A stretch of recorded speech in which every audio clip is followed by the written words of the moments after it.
Bonsoir à tous. À la une de l'actualité, l'Algérie toujours sous le choc après la catastrophe aérienne survenue hier matin à Boufarik. 257 passagers d'un avion militaire ont perdu la vie. Le président de la République a reçu de nombreux messages de condoléances de la part de chefs d'État et de premiers ministres. On y reviendra dans un instant.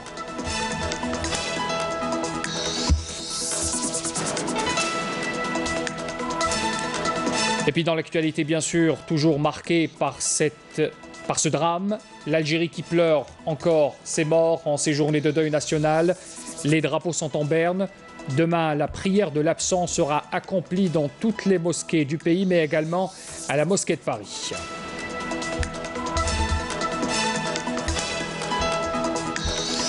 Le chef d'état-major de l'ANP s'est rendu aujourd'hui à l'hôpital de Ain el-Naja.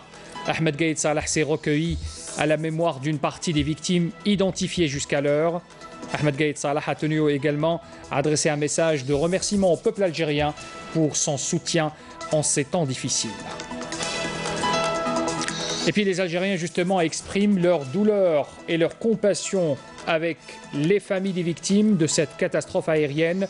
Beaucoup d'émotions et un élan de solidarité a été observé sur les réseaux sociaux. On y reviendra également dans ce journal tout à l'heure. Voilà donc pour les titres de l'actualité consacrés, vous l'avez remarqué, en grande partie à cette catastrophe aérienne qu'on a vécue hier ici en Algérie près de Boufarik. Le président de la République, pour commencer d'abord, Abdelaziz Bouteflika, a eu ce jeudi un entretien téléphonique avec son homologue turc Recep Tayyip Erdogan.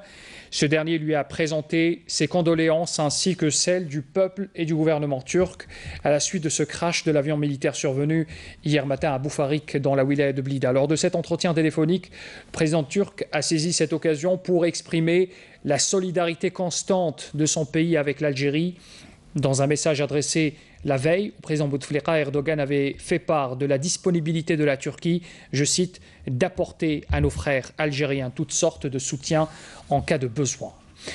Et puis notez également que le président de la République, Abdelaziz Bouteflika, a eu ce jeudi également un entretien téléphonique avec le Premier ministre du Niger, Brigi Rafini. Ce dernier lui a fait part de ses condoléances et de celles de son gouvernement au peuple algérien et aux familles des victimes de ce crash aérien de Boufarik. Beaucoup de messages de condoléances également et de solidarité ont été adressés au chef de l'État, Abdelaziz Bouteflika, au cours de cette journée. Des messages émanant de chefs d'État et de premiers ministres exprimant leurs sentiments les plus attristés suite à la nouvelle de ce crash aérien qui a fait de nombreuses victimes, il faut le rappeler, 257 victimes. Des messages émanant notamment du président chinois, du président tadjik, du président monténégrin, du président biélorusse, du président hongrois également. Des messages de condoléances adressés aussi par le président congolais, le président russe, le président suisse, le président serbe, le président de l'Ouzbékistan, le président du Nicaragua, la chancelière allemande Angela Merkel, le président du Venezuela également, le président de la Roumanie, le président de la Bissau-Guinée, et puis le président kirghize également, ainsi que le président arménien. Notez également un message de condoléances adressé aussi de la part du prince du Qatar, du premier ministre du royaume du Bahreïn, du ministre arabe des Affaires économiques et sociales réunies à Riyad, du secrétaire général de l'Organisation de l'Unité syndicale africaine, et puis également un autre message adressé au chef de l'État de la part de l'ancien président allemand Horst Kohler, des messages de condoléances qui continuent à tomber jusqu'à ce moment, des messages de soutien et de solidarité de beaucoup de pays étrangers avec l'Algérie en cette douloureuse circonstance. Et notez également que le Premier ministre Ahmed Ouyahia, de son côté, a eu ce jeudi plusieurs entretiens téléphoniques avec ses homologues tunisiens. Youssef Chahed, qui lui a présenté les condoléances de son gouvernement à la suite de cette catastrophe aérienne. Le Premier ministre a également eu un entretien avec son homologue du Niger et qui lui a fait part de ses condoléances et de celles de son gouvernement au peuple algérien et aux familles des victimes également de ce crash aérien. Et puis, Ouyahia s'est entretenu aussi avec le vice-président du Conseil des ministres, ministre des Affaires présidentielles des Émirats arabes unis, Mansour Ben Zayed Al Nahyan. Lui aussi lui a exprimé les condoléances et la solidarité du peuple émirati et de ses dirigeants avec notre pays à la suite de cette catastrophe aérienne. Et puis par ailleurs, Ahmed Yahya a reçu également un message du président du Conseil des ministres italien, Paolo Gentiloni, dans lequel il lui a exprimé les condoléances du gouvernement italien à notre peuple et aux familles des victimes suite à ce tragique accident. Un autre message, enfin, du Premier ministre chinois Li Keqiang, qui a également tenu à envoyer ce message à son homologue algérien Ahmed Yahya pour lui présenter ses condoléances en cette pénible épreuve.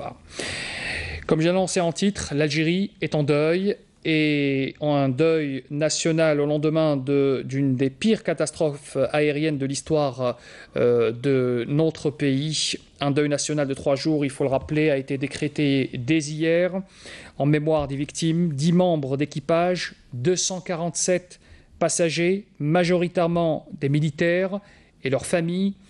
Voilà donc le bilan final.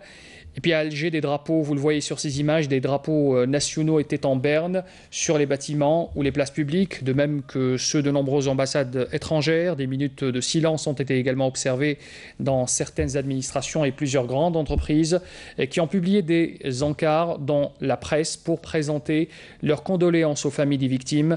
De nombreux événements culturels ou festifs prévus ces 3 jours ont été supprimés et annulés. Et puis sachez également que demain, vendredi, la prière de l'absent sera accomplie à la mémoire des victimes dans toutes les mosquées du pays, mais également au niveau de la Grande Mosquée de Paris, en France. Après donc la grande prière d'El Jumu'ah, nous aurons bien sûr l'occasion d'y revenir demain dans nos éditions. Notez également que le chef de corps d'armée, Ahmed Gaïd Salah, vice-ministre de la Défense nationale, chef d'état-major de l'armée nationale populaire, s'est rendu ce jeudi à l'hôpital central de l'armée de Ain Nadja à Alger pour se recueillir à la mémoire des victimes du crash de l'avion de transport militaire.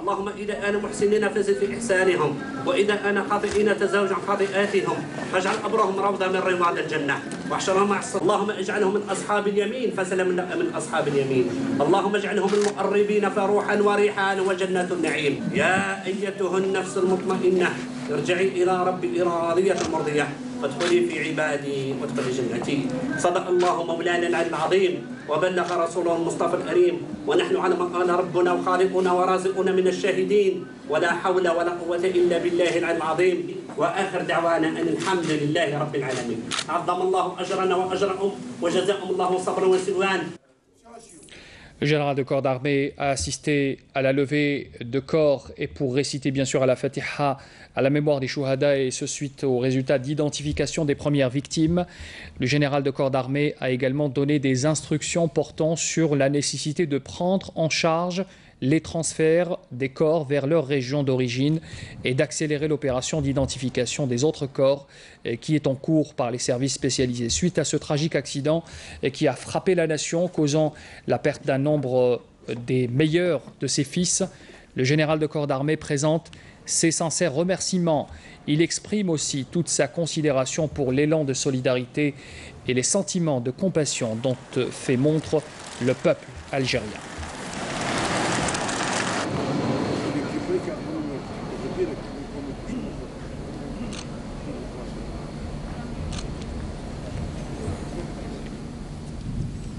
Voilà donc le chef d'état-major qui était donc à l'hôpital à Ain Nadja, c'était tout à l'heure.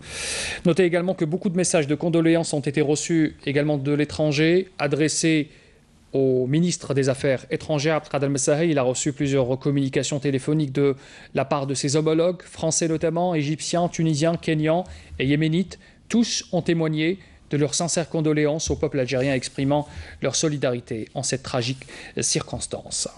Le ministère des Affaires étrangères instruit l'ensemble des représentations diplomatiques et consulaires algériennes à l'étranger pour procéder à la mise en berne du drapeau national et à l'ouverture de registres de condoléances suite à la décision du président de la République, Abdelaziz Bouteflika, de décréter un deuil national de 3 jours du fait de ce crash d'avion des forces aériennes de l'armée nationale populaire. C'est ce qu'indique ce soir un communiqué du ministère des Affaires étrangères.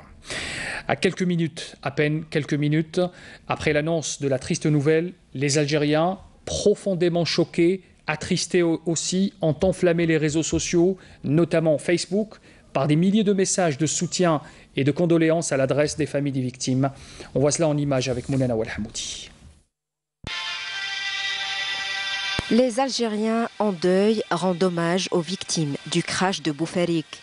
Depuis hier matin, juste après l'annonce du crash de l'avion militaire qui a fait 257 morts, des images, des vidéos, des expressions de compassion et d'émoi ont envahi la toile algérienne. Une manière pour les Algériens d'apporter leur soutien et d'exprimer leur peine aux familles des victimes du crash. Un émoi sur fond de tristesse s'exprimait à travers les posts des centaines de milliers d'internautes. Les messages de compassion ont notamment inondé le réseau social Facebook où des citoyens, mais aussi des politiques et des sportifs se sont joints à la douleur des familles des victimes. Sur Facebook, on pouvait lire entre autres Al-Baqa'u Lillah, paix aux âmes des martyrs, de tout cœur avec les familles des victimes du devoir national et tous solidaires avec notre armée. Certains internautes ont modifié leurs photos de profil en signe de deuil, mettant en évidence des photos des militaires décédés. D'autres ont publié les photos des proches des victimes affligées par le drame. Les internautes ont également partagé des vidéos traitant de l'actualité et des dernières nouvelles de l'accident, annoncées minute par minute à travers les différentes chaînes d'information. À travers les millions de messages de compassion publiés sur la toile, le peuple algérien, dans toutes ses composantes, a fait preuve d'une solidarité sans précédent face à ce drame qui restera à jamais gravé dans sa mémoire. Les membres du Conseil de la Nation ont observé ce jeudi une minute de silence à la mémoire des victimes de ce crash d'avion militaire. Survenu, il faut rappeler, hier près de l'aéroport de Boufarik, 257 morts, 10 membres d'équipage parmi les victimes. C'était lors d'une séance plénière consacrée aux questions orales destinées à un nombre de ministres, bien sûr, lors de cette séance. Le président du Conseil de la Nation, Abdelkader Ben Salah, a réexprimé plutôt la solidarité et la sympathie du Conseil de la Nation envers les familles des martyrs du devoir national. Écoutez sa déclaration. إنها حقا فاجعة هزت مشاعر الشعب الجزائري. C'est avec un immense chagrin et une profonde peine que nous avons appris la triste nouvelle de l'accident tragique qui a suscité l'émoi du peuple algérien, conscient de l'ampleur des sacrifices de l'armée nationale populaire. Une conscience qui se traduit par la considération et la reconnaissance dont jouit l'armée nationale populaire, digne héritière de l'armée de libération nationale et sa place dans la nation. Cette tragédie a suscité l'émoi du peuple algérien et une vague de sympathie chez nos frères et amis à l'étranger, soutenant ainsi l'Algérie dans son deuil.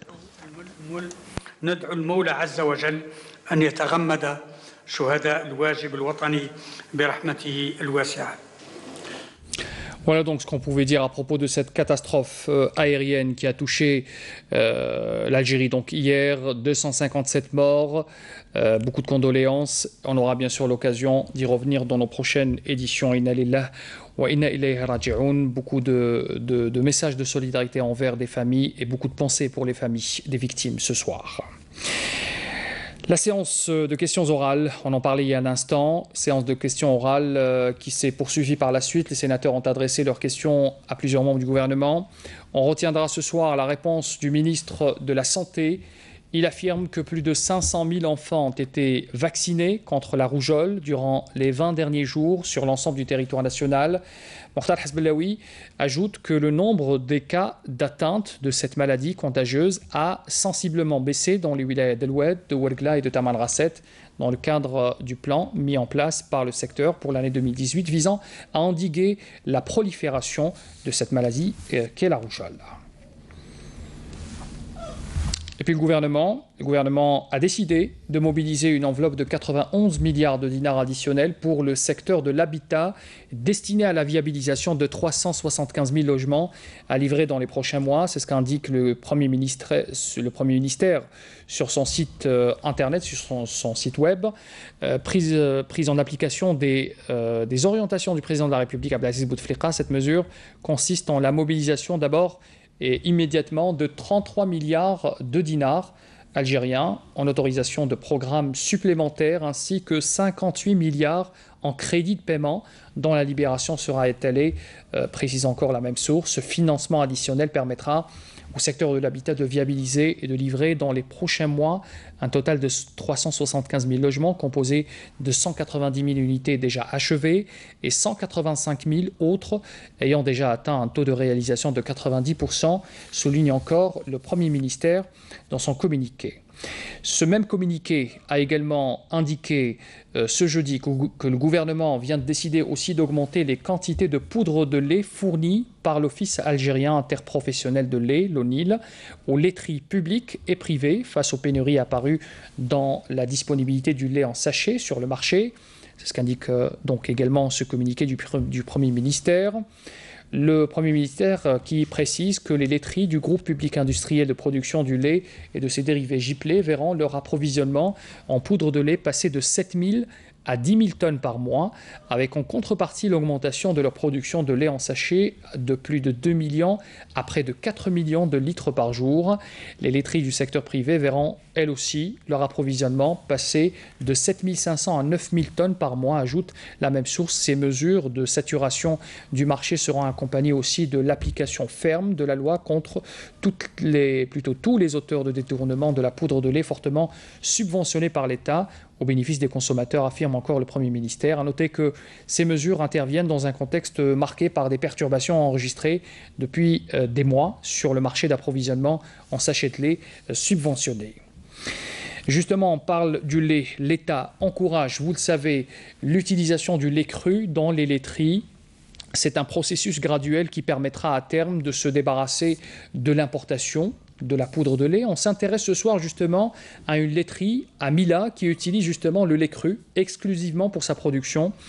Saïda Mayouf l'a visité pour nos reportages. Force est de constater que la wilaya de Mila est l'un des bassins laitiers les plus importants de la région. L'élevage bovin y est légion et les laiteries ne sont pas en reste. La laiterie Amani de Oued-Segdine, opérationnelle depuis 2012, produit jusqu'à 35 000 litres de lait cru par jour. On a vu avec la banque pour nous fournir un tahaddi. Elle nous a accepté le crédit de tahaddi, nous a accepté un crédit de tahaddi en 2013, 2012. On a vu avec des importateurs de vaches, de cheptel.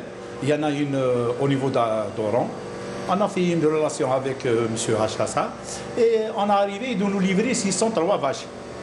Avec 603 vaches, on a distribué ce cheptel au niveau de tous les éleveurs qui ont des terres. On a fait une unité de pressage de lait, de fromage. On fait la presse de fromage pour ne pas importer de cheddar ou de la pâte pressée pour faire du fromage et tout. Avec 40 ouvriers, 250 éleveurs et 25 collecteurs, la laiterie Amani, investissement privé, s'est lancée récemment dans la diversification de ses produits et a opté ainsi pour les dérivés de lait. Les étapes de fabrication commencent par la maturation du lait pendant 1 heure de temps, par l'ajout des ferments lactiques. Une fois le temps de maturation atteint, on ajoute la présure qui est l'agent coagulant des protéines. Une fois le lait transformé en masse, on fait trancher le fromage. C'est l'étape de conditionnement du lait. On conditionnait 45 000 litres par jour. Le lait de vache, le lait demi-écrémé et le lait totalement écrémé. Si la filière lait prospère dans la région, c'est surtout grâce à la politique étatique visant la réduction des importations. Grouzlé, qui va c'est-à-dire commencer donc la production de lait avec plus de 300 vaches laitières importées récemment. Donc c'est Amani également. Donc, tout cela, c'est-à-dire ça encourage un peu les investisseurs parce que soit monsieur la laiterie Amani, que ce soit monsieur Ben Hassine Grouzli, que ce soit monsieur Boussouf, à titre d'exemple, les deux Boussouf et Grouzli, monsieur Ben Hassine, actuellement, ils sont en train de réaliser leur laiterie, une deuxième laiterie, c'est-à-dire au niveau de la zone d'activité de Oued el-Othmaniya. Le réseau de commercialisation les crues de cette unité couvrant les localités de Tlarma, Ain Mlila et Ouedseguine s'étend à présent jusqu'au wilaya de Djidjel, Béjaïa et Larouat. Pas très loin de Mila, on va à Oum El Bouaghi, qui connaît actuellement un déficit en matière d'approvisionnement en eau potable. C'est un véritable calvaire pour la population locale, mais la mise en service prochaine du barrage réservoir de Ourkis, situé dans la commune de Ain Fakroun, qui reçoit des eaux à partir de Bni Haroun, devra permettre d'approvisionner quelques 500 000 habitants de 5 grandes communes d'ici la saison estivale prochaine. Cette eau est destinée dans un premier temps exclusivement à l'alimentation en eau potable, avant de servir par la suite à l'irrigation agricole. En tout, le coût de ce projet de transfert d'eau est estimé à 34 milliards de dinars. Reportage Amel Bouarba s'est rendu sur place. Parmi les projets phares initiés par le président de la République, Abdelaziz Bouteflika, dont a bénéficié la wilaya de Oum El Bouaghi, le projet de transfert d'eau à partir du barrage de Bni Haroun. Objectif, alimenter plus des 2/3 de la population en eau potable. Pour ce faire, c'est tout un processus qui a été mis en œuvre. Notre escale commence ici, dans la station de pompage de Ain Kersha, à environ 50 km du chef-lieu de Oum El Bouaghi. Dotée d'équipements de haute technologie, cette station reçoit ses eaux à partir de Bni Haroun et les transfère au barrage Ourkis. C'est l'une des plus grandes stations qui fait partie d'un système, d'un transfert à partir du barrage de Bni Haroun via le barrage de Oued Atmania. Donc cette station refoule vers 2 barrages réservoirs qui sont le barrage d'Ourkis, qui est situé dans la wilaya de Mbouari, et le barrage de Koudit Mdouar qui est situé dans la wilaya de Batna. On pompe à partir de cette station vers le barrage d'Ourkis 3,4 mètres cubes seconde et 3400 litres seconde. Et le barrage Ourkis, qui reçoit ses eaux à partir du barrage de Bni Haroun, le voici. Son taux de remplissage est estimé actuellement à 47%. C'est un barrage réservoir donc, qui reçoit les eaux à partir de Bni Haroun, qui seront traitées et acheminées vers des réservoirs de capacité très importante. Donc on cumule plus de 90 000 mètres cubes de stockage, à rajouter aux 90 000 existants. Donc ça va nous faire un stockage très important de 160 000 mètres cubes. Comptez, Inch'Allah, le mettre en service cette saison estivale donc, et régler le problème définitivement. Ce projet va alimenter pas moins de 500 000 habitants. Donc c'est les 2/3 de la population de la wilaya. Donc il va toucher 6 grandes agglomérations importantes, donc notamment Ain Lila, Ain Kersha, Henchir Toumgheni, Oum El Bouaghi, Ain Baïda et Ain Fakroun. Donc ce projet a coûté quand même pas moins de 34 milliards de dinars. Donc on a mis les moyens nécessaires pour justement régler le problème d'alimentation en eau potable des populations.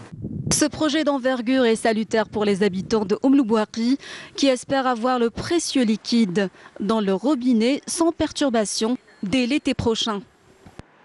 Nous avons souffert du manque d'eau depuis des années. Actuellement, nous avons de l'eau une fois chaque 3 jours avec un débit très faible. Nous portons beaucoup d'espoir autour de ce projet de transfert d'eau, surtout les agriculteurs qui ont un grand besoin d'eau.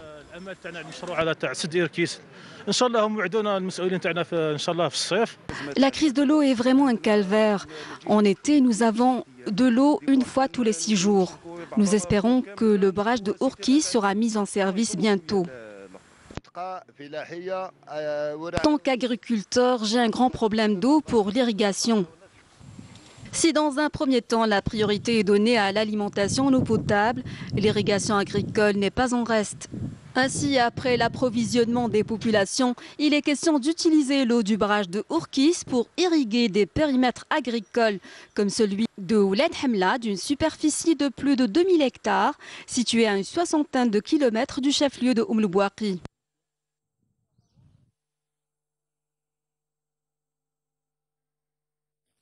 Allahu Akbar, Allahu Akbar. Ashhadu an la ilaha illallah.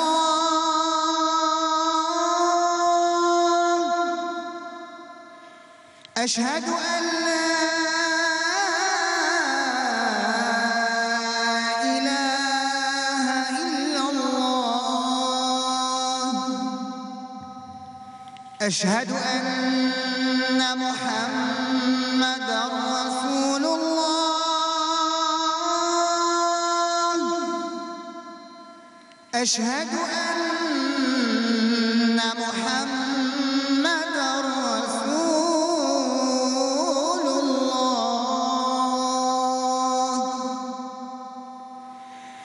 حي على الصلاة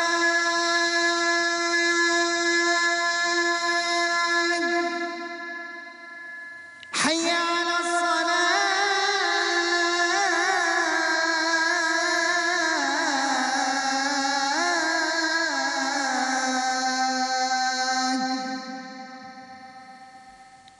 حي على الفلاح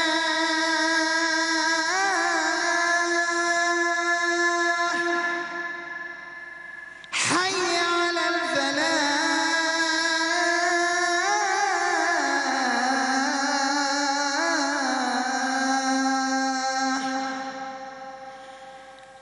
الله أكبر الله أكبر لا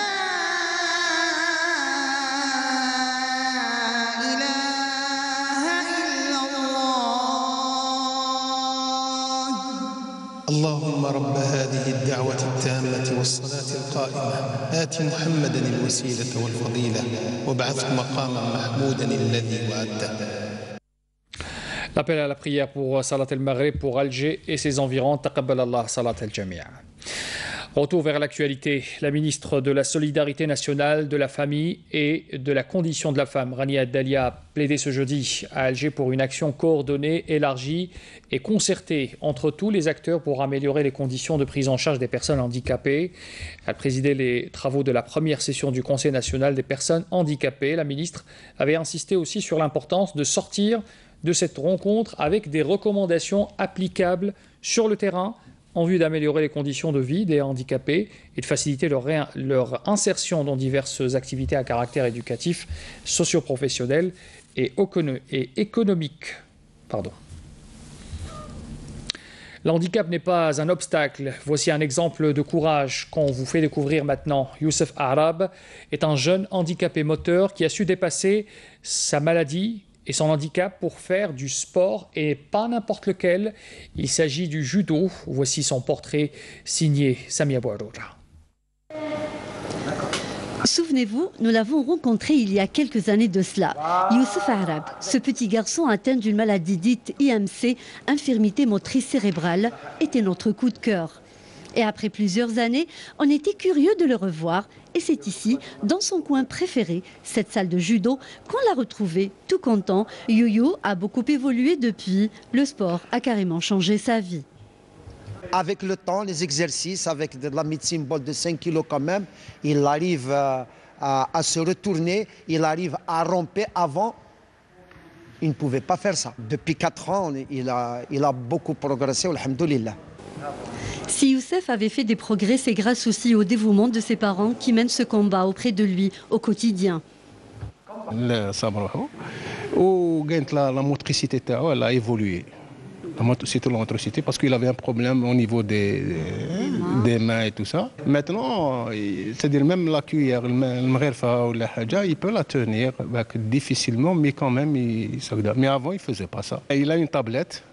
Une tablette, et avec son nez, il écrit. L'activité sportive, d'après les spécialistes, est un excellent moyen de rééducation et de réadaptation pour les personnes handicapées. Malheureusement, leur admission dans les salles de sport est difficile, souvent même impossible. Je lance un appel pour toutes les salles au niveau national et surtout local d'ouvrir les portes pour ces enfants. Vous ne pouvez pas imaginer la joie quand ils sont sur le tapis. Cet espace convivial permet à Youssef de développer ses capacités d'échange, son langage et une meilleure estime de soi grâce à ses amis. Avant, il avait les mains comme ça. Maintenant, elles sont devenues assez normales. Et aussi, avant, il n'arrivait pas à bien marcher, maintenant, il marche plus facilement. Est-ce que vous pensez qu'il est différent par rapport à vous? Non, pas du tout. Il est comme nous, il ne marche pas très bien. On espère qu'il va toujours s'améliorer, qu'il va monter de plus de grades au judo. Nous avons laissé Youyou en bonne compagnie, entouré d'amour et de considération, en espérant le retrouver mieux dans quelques années encore.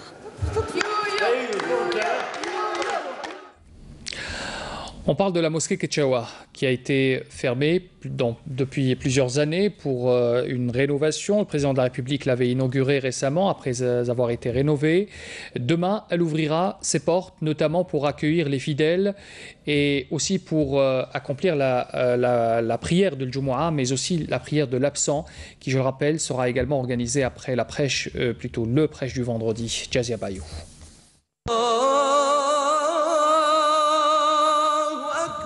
Ce vendredi, la voix du Mu'adhin retentira de nouveau à partir de la mosquée de Ketchaoua.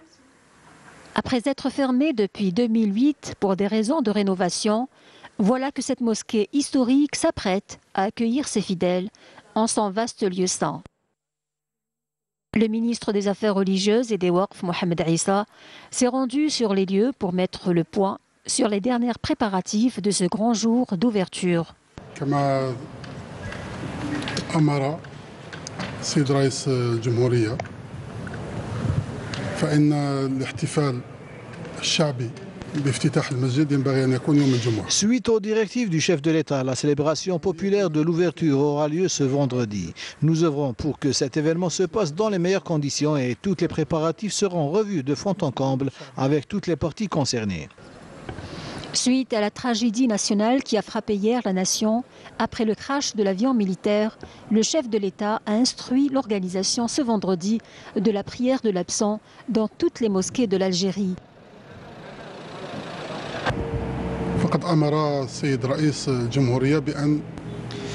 Suite à l'appel du chef de l'État, toutes les mosquées de l'Algérie organiseront la prière de l'absent après le prêche du vendredi à la mémoire des victimes. Que Dieu accueille nos chouhada en son vaste paradis.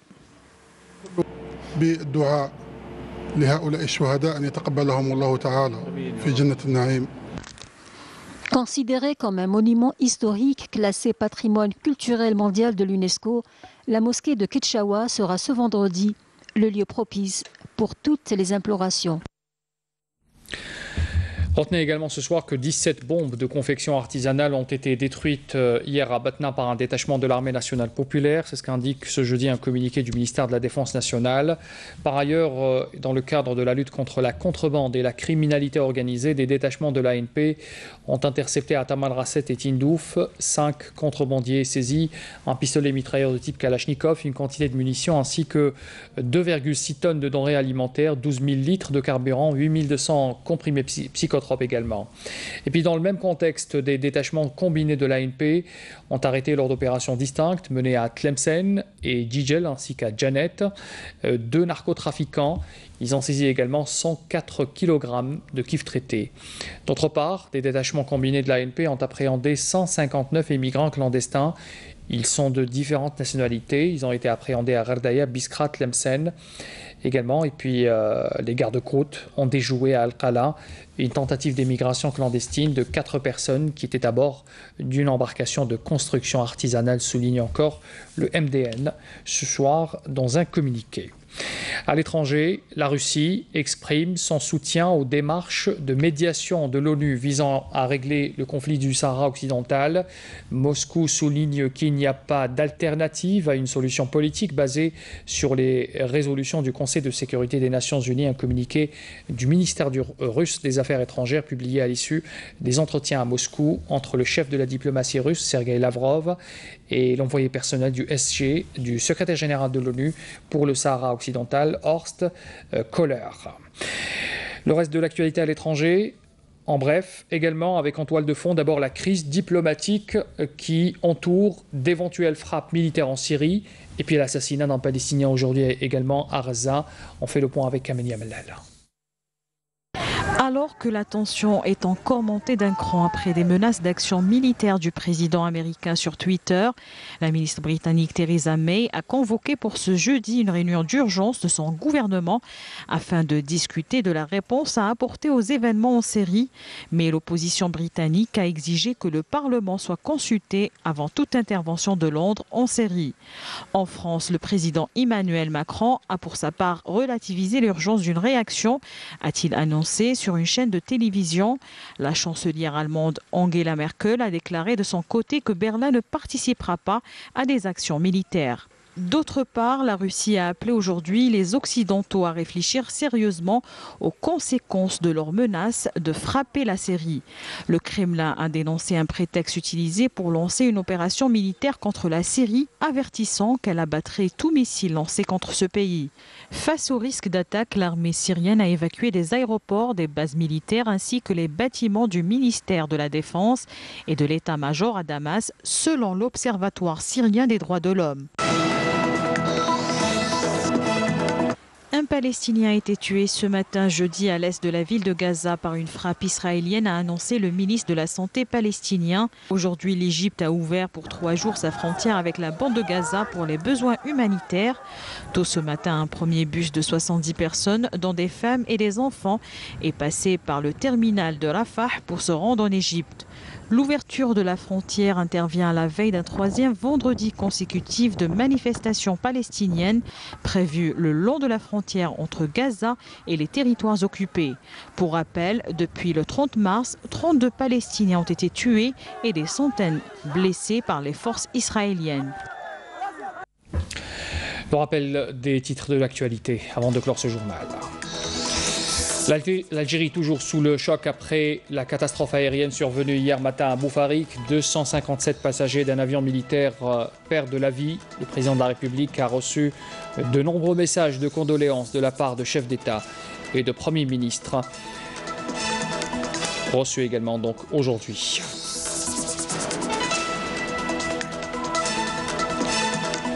L'Algérie pleure ses morts en ces journées de deuil national. Le drapeau national est en berne. Demain, la prière de l'absent sera accomplie dans toutes les mosquées du pays, également à la Grande Mosquée de Paris.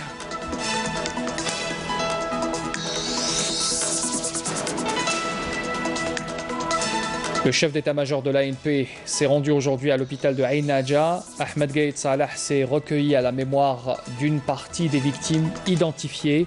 Jusqu'à l'heure, il appelle à la poursuite rapide de l'identification des autres victimes. Ahmed Gaïd Salah adresse un message de remerciement au peuple algérien pour sa solidarité et sa compassion. Les Algériens, justement, expriment leur douleur et leur compassion avec les familles des victimes de cette catastrophe aérienne. Beaucoup d'émotions et un élan de solidarité a été observé sur les réseaux sociaux depuis donc l'annonce de cette catastrophe hier matin. Et toutes nos pensées vont aux familles des victimes et bien sûr on leur présente nos sincères condoléances. Voilà, c'est la fin de ce journal. Merci de l'avoir suivi. Très bonne soirée à tous. À demain.